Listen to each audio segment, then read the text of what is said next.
The voice of sharing, 旅人的香。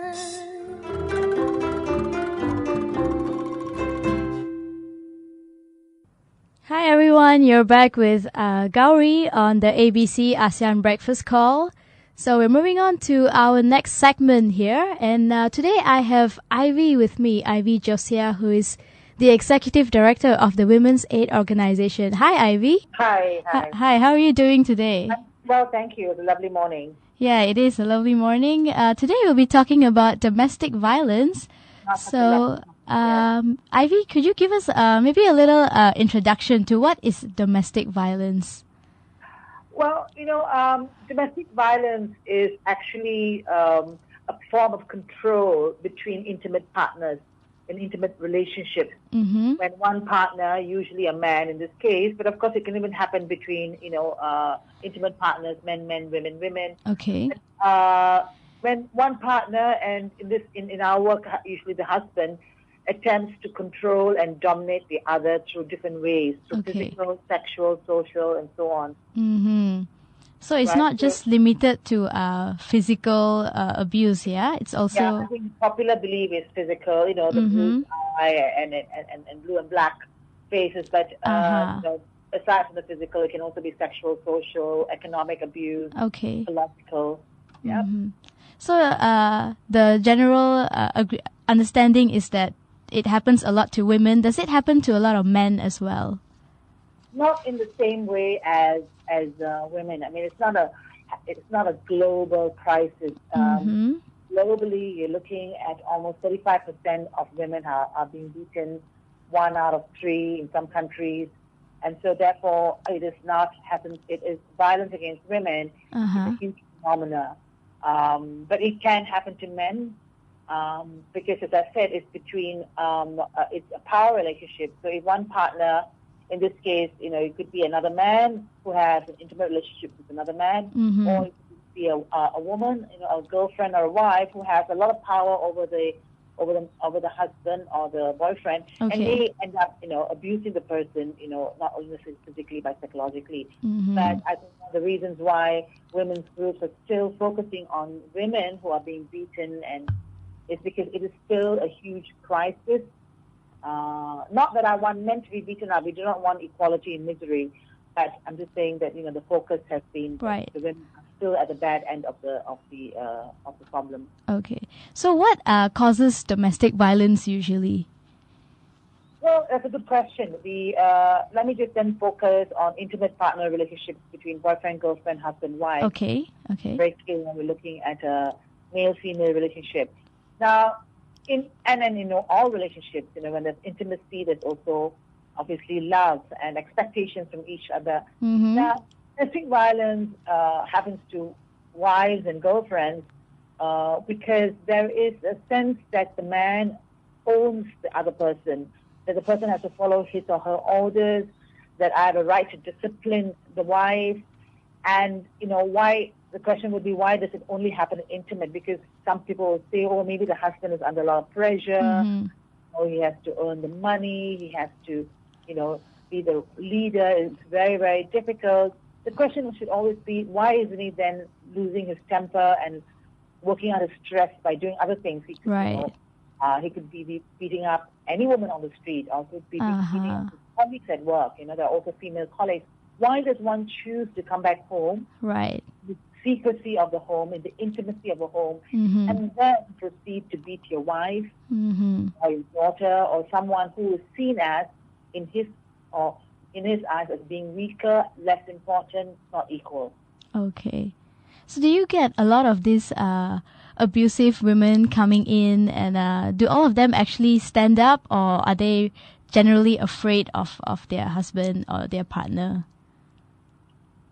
Well, the abused women, women who've been battered, who have been, first of all, I find them very courageous because, first of all, for anyone to live in a relationship day in, day out, playing the role of wife and mother, to put food on the table, to go out and work, not all of them are, full-time housewives, and to continue a life where no one seems to know that something is going on horrible behind closed doors. Mm-hmm. It takes a lot of courage, a lot of sense of sacrifice, a lot of patience, hoping that the man will change, hoping the husband will change. Mm-hmm. When they finally do leave, that also takes a lot of courage. But you're right in the sense that there is a constant sense of fear. Okay. Fear initially that you fear that my family will be divided. I will lose my children. Fear that I will be killed. So fear is a very important element within this domestic violence situation. And they are not weak women. They are women who know their husbands well, their bachelor husband or their abusive husband. Right. So therefore they know what they can fear, and they fear the husband, what children might be taken away, or they might be killed, or someone might be killed. Okay. So it's really courage within the women, but not necessarily knowing what are the resources there. So yeah, I would say that they are fearful, but they're also very brave in many ways. Okay. So some people actually stay on in these abusive relationships even though they cannot handle it anymore. They don't even want to talk to anyone about it. Why do you think these people stay on? Is it just fear or is it something else? Why do they stay in abusive relationships? Yeah. Like I said, first of all, there's a cycle of violence because initially there's shock and denial. You know, you cannot believe that somebody whom you love so much is really actually beating you, and you say, "But he loves me, and I love him." And very often, the man, the abuser, feels very sorry, feels contrite, and begs for forgiveness, and behaves very well for a little while. And you think that, oh, he can change. Or worse still, more dangerous, I can change him. Because, you really cannot change anyone. The person has to understand that he has to change within himself. He has to make that decision. Okay. So they stay because they hope they love the person. They stay because they think the person can change. They stay because there's no support, because they think that, and they have been told that they, as wives, they have to be patient, that they have to love. And the family comes, it's very important, the children come first. What is a little beating? They may be told, after all, look, your father used to beat me, or my husband also beats me, just be patient. Right. So, several reasons. We must never ever see them as being weak. I think it's a matter of resources. I say that because, when the Domestic Violence Act was implemented in 1996 in Malaysia, right, 1 year later in 97, there was almost a 200% increase in police reports. Right. What does this mean? That women were just waiting for confirmation, what they always knew, that this is wrong, it's a crime, and more importantly, that there is support out there, that the police and authorities will support them. So if these people actually get charged under this act that you just mentioned, what are the consequences that they will face? Well, in the act is they can be jailed up to 2 years. Okay. Depending on the degree of hurt. They can, very often we find that when the person is being charged, they get fined anything between 200 to 1,000 ringgit. Okay. So yeah, the unfortunately they're not facing that much of jail sentence. If anything, maybe 3 months or so. Okay. But they can be jailed for up to 2 years. Okay. So I understand in your organization you also carry out a lot of activities to create and promote awareness to people all over the country. That's right. Yeah, so maybe you can give us some examples. What are the activities you do? Do you do workshops? Do you do demonstrations? Well, for a start, Women's Aid Organization atau Pertubuhan Pertolongan Wanita, right? Okay. This organization is almost 31 years old. We opened our doors in 1982. Okay. And so we have been publicizing and raising awareness of domestic violence. We are, in fact, the lead NGO, women's NGO that does work on domestic violence. Because of our shelter. And so what we have done is to basically get on to newspapers, we write stories, we have columns we used to have columns in the Star and in the Malay Mail. We used to have radio shows. Okay. And presently, so the number, our counseling line, which is 0379563488, and if you're calling outside of Malaysia, it will be 603-7956-3488. This counseling line, people know about it. Okay. It comes out in the papers. The police are aware of our number, hospitals and so on. So we are a very old, established women's organization. Right. Okay. Presently, we are obviously still doing a lot of awareness. We don't run workshops. We have public education stalls. We are in campuses. We are in shopping malls. We are also on radio. Right. We ad, kind of a little ad, and perhaps during ASEAN can actually run that ad. Right. An ad that tells that a listener will know. If they're in trouble, they can call us. Okay. So we have several ways of dealing with this. Several ways of publicizing. So we have now a national campaign called No Excuse for Abuse. Okay. And it's like a floating exhibition, an installation. So when someone actually comes in to the Women's Aid organization, what are the steps that they usually go through? What is the procedure that you guys help them out? Right. Okay. You have to first of all understand there are 3 services. Okay. Okay. So they can either make a phone call, right? And they can make a phone call and they can talk over the phone. So that's telephone counseling. Now, these women who call us may want shelter, so they can even have shelter services. So we also can come in and stay at the shelter, or they may say, look, I don't need shelter, but let me speak to someone and the face-to-face counseling. Right. So in terms of shelter services, but even before I go on to the shelter services, let me emphasize that that the telephone counseling service, the phone number again, 0379563488. I want to add, we have also started an SMS helpline. Okay. And it's called Tina, Think I Need Aid. So it's called Tina. You'll be speaking to Tina through SMS. Okay. And that number is 018-988-8058. Okay. Now, for a woman who comes to the shelter, she can bring her children. She can she runs away from the home. Very often they bring the children along. So the shelters for women and their children. You don't have to pay for your meals. We even give you clothes and like toothbrush or soap, depending on the state of because we get a lot of women who literally run away. We also get foreign women or migrant domestic workers, trafficked women.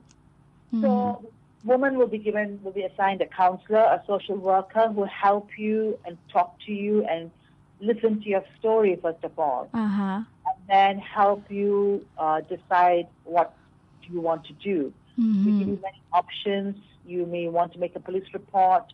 We'll help you make a police report and get a protection order. You may want to get a job, or maybe you already have a job. Help you with housing. We don't have houses, but we want the women to stand on their own and help themselves. Self-help is very important. And don't forget, you're living in a community of other women. You live in a shelter where there are many other women who are also in the same situation, and they help each other, give each other encouragement too. So aside from the social workers, they're an amazing group of women who are so committed and dedicated to helping women and advocating for you, and making sure that the police report and the police investigations are carried out. At the end of the day, it's up to the woman. The woman has that woman who becomes our client. You have to make the choices you want. Okay. But it's in your hands. Yeah. So those choices. Okay. So when these women come to you for shelter and all, do you have their husbands coming and looking for them and insisting? Oh, definitely, yeah. I mean, like I said, the thing is that the husbands, they beat their wives. They're afraid. They're not afraid of their wives, so they're just afraid of other authorities. So, I mean, having said that, we do get a few in a year. We'll get about 2 to 3 husbands who somehow find out where our shelter is. Right. It's confidential, but somehow they find out. and they do come and disturb the peace, and we just call the police. The police will come take them away. Okay. So yeah, they'll make phone calls, they threaten, they do all this stuff. But fortunately, it's not every day. It is among the 150 women who seek shelter in WAO in a year. Maybe in a year, you'll get maybe maximum, like say, 4 husbands who come, and trying to, get the wife out, because they don't understand. They somehow think that the wife is their property, and they can just say, "I want my wife," and the wife has to come back, right? Right. Yes. Okay. So they don't understand that the law and that the wife has the right to be free of violence. Mm-hmm. So what about child abuse? Do you cater to that as well? No, we don't. Oh, okay. We do not. Ours is not a children's home. But of course, within the domestic violence situation, when the wife is getting beaten, sometimes there is disclosure that the child or the daughter or the son is also getting abused. Then we go and get the social welfare department, the combined welfare officers then become involved, and then the child becomes taken care of by the state, and we help to make reports and so on. But generally, we don't deal with child abuse. Okay. But we have dealt with child abuse, and we have proper protocols for that. Okay. Yeah. So, besides that, I think I read it in your website that you also educate people about gender equality, male and female. Yeah. I think, when we do this work, we are aware that at the end of the day, it is to do with the fact that women are being beaten, women face violence against women, or rather women face discrimination of this sort. So there's a larger issue of gender inequality. Okay. There's no equality. So, of course, if we limit our work to the services, we have to use the stories and the cases and the lived realities of women and understand that our work is also advocating for gender equality. Okay. By that, I mean the rights of a woman within a family, for example. Why do we have sexual harassment? Why do we have rape? Why do we have domestic violence? Because it's not just husbands who are beating and or raping their wives. It's even when you go out on the streets, you have women being harassed, office place or in the buses or just walking the streets. Because there is a view that women are lesser, So we need to change that. We need to start looking at the laws. For example, we began with laws on violence, but we also look at laws on citizenship. Can a woman give citizenship to her child, to her children? What about workplace? Do we get equal pay? What about women decision-making positions? Are we getting enough women in decision-making in parliament, in corporates? Are they leaders? What about inheritance? What about when you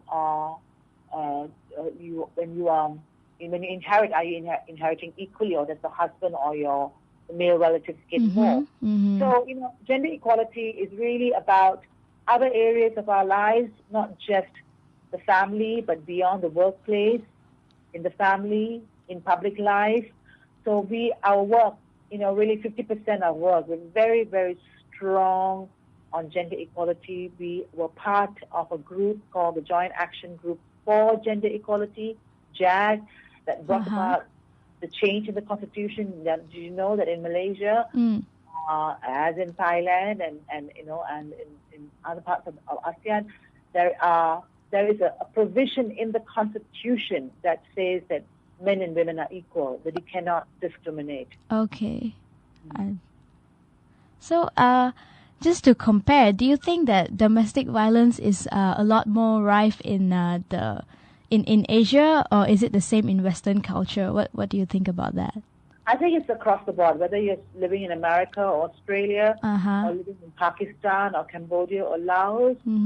Certainly, I think it is the same. I think the fact that actually it would appear as if it is stronger in other countries, especially the Western world, simply because I would say that more people are reporting.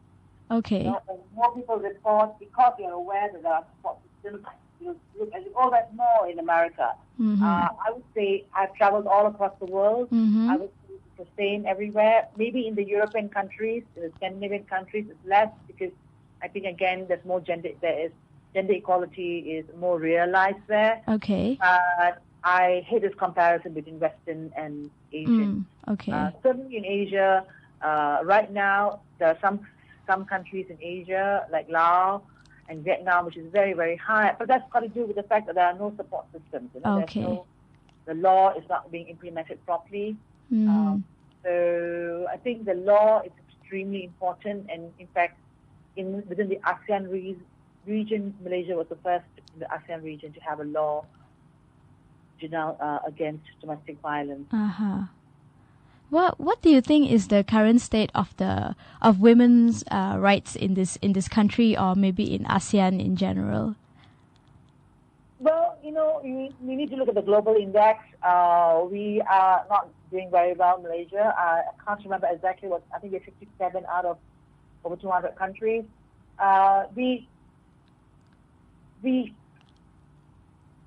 The comparison would be like, for example, if I look at Singapore and I look at Malaysia, I look at domestic violence, I would say that Singapore has a better system of support because they not only support the women and they come out of the homes, but they also have like mandatory counseling for the men. The men have to go for a 10-week counseling and rehabilitation.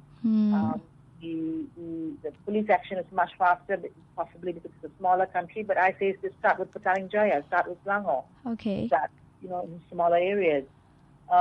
So, in terms of gender inequality, I think you need to go back to the gender index, which I don't have the figures right now. Okay. Certainly, the Asian countries are not doing very well in gender equality when you compare to the Scandinavian countries. Right. But in particular areas, like in domestic violence, I would say Singapore is doing a very good job. Even Thailand is doing a good job, but not necessarily. And Malaysia is also doing a good job in the sense that we do have a law and we do have commitment from the welfare department. But we can do so much better, we think, because protection is still a huge issue.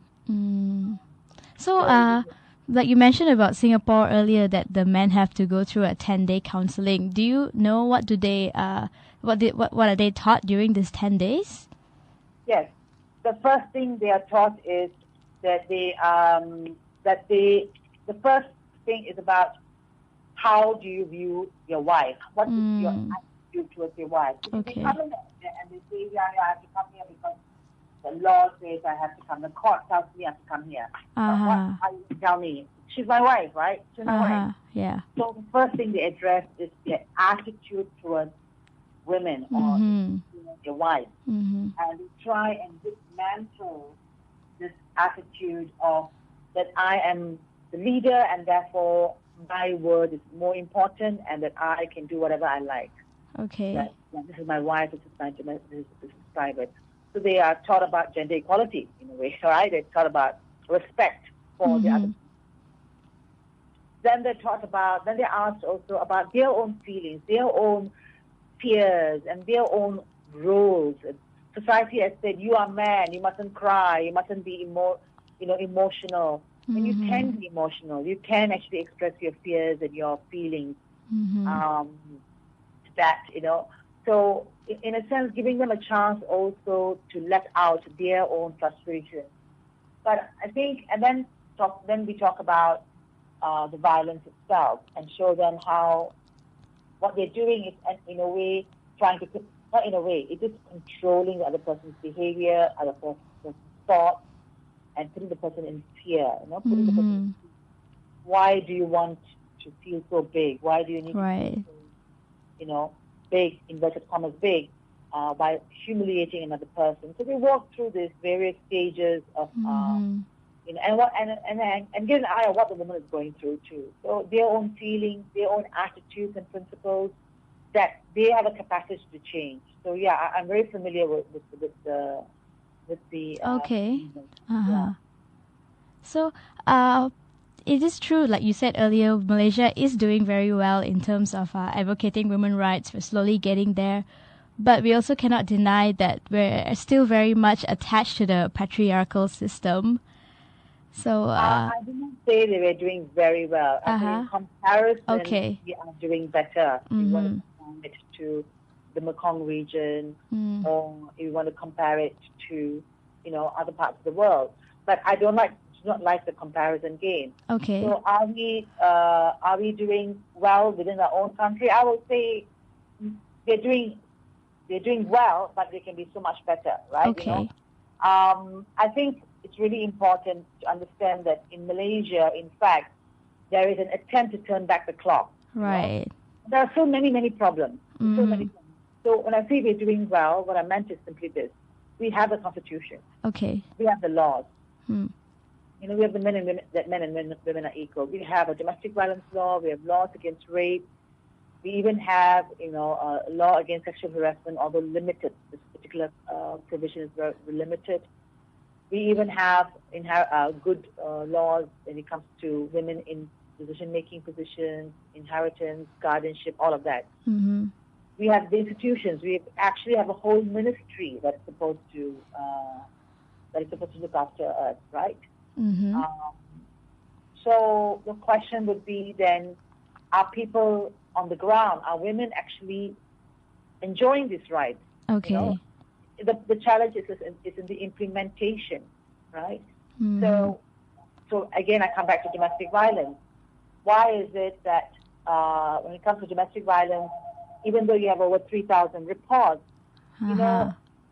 only under 100 is being charged in court, Mm-hmm. right? Mm-hmm. Why is it out of the 3,000 reports that some of these women haven't even got protection orders? Okay. Why is rape so underreported? Mm. Why are there so many women who are female-headed households who are living in poverty? So the poverty issues and how these are women who are struggling on their own. Mm-hmm. Why are more and more women becoming female-headed households? Okay. Is it to do with men being irresponsible, leaving them and marrying a second or third or fourth wife? Right. Has something to do with, so all of these problems, especially, the impact of polygamy on female, on mothers and wives and the children, let's not forget. Mm-hmm.